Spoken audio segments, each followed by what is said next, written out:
I'm Ginger Kerrick. I've worked at NASA for 27 years at the Johnson Space Center in Houston, Texas. I am responsible for the operational safety for our crews. I'm also responsible for training our crews, training our flight controllers, and then I have a set of folks that do hardware and software testing and are preparing to reestablish our capability to do launches and landings from U.S. soil.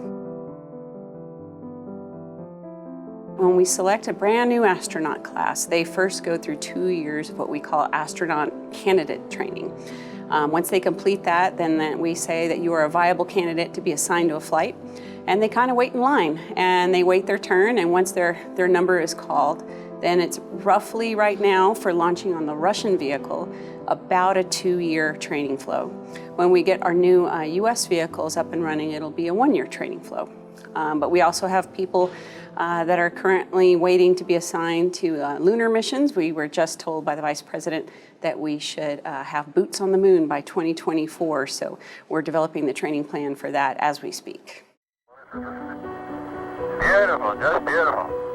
I didn't have the advantage of ever seeing the first landing on the moon, but I was in production, so to say, and so I was born 4 months after that, so I always tell people that perhaps my mom stood a little too close to the TV, and that's where the desire to go work for NASA and go back to the moon. So I think it's great that we're going back. When I was 5 years old, I got a book, and I remember the title. It was called Astronomy and Astronauts, and I read that book cover to cover that day. And then I marched into the living room that evening and told my mom and dad that I knew what I wanted to do with the rest of my life.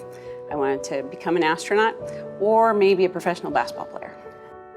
But they were very supportive. Instead of just going, crazy little girl, you're never going to be an astronaut, they said, all right, let's map out a plan and figure out how to do this. So my very first day at NASA, my internship, I'm driving down Saturn lane and I'm looking at this big Saturn rocket that they had out there, and the sun was rising right behind it. And I almost had to pull over and cry, because just even right there, not even having gone through the front gate, I'm like, oh my gosh, I am really, really here.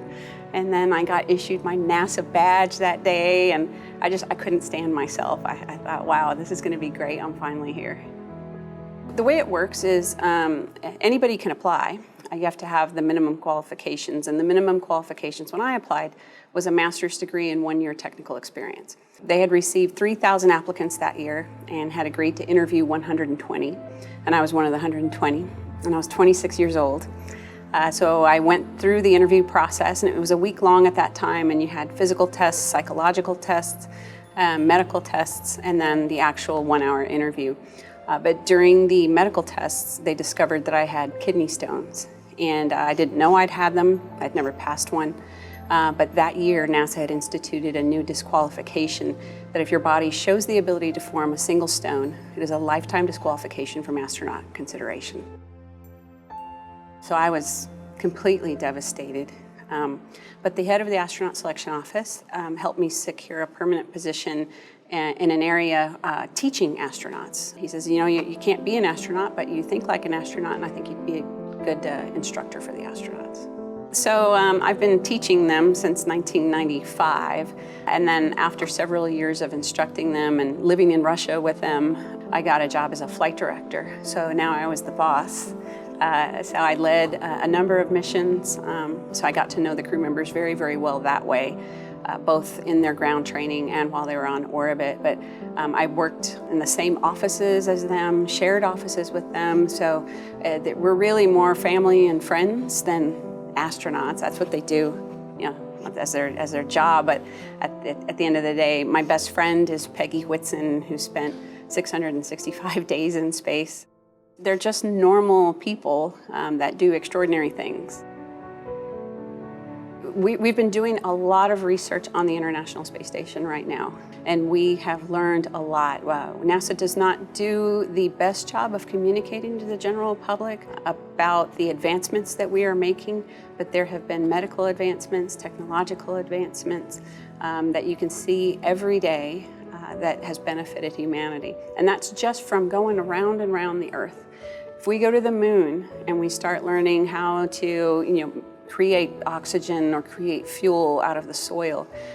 There could be other earthbound applications that will help, promote the human existence, but it'll also help us prepare if we would want to take the journey to Mars.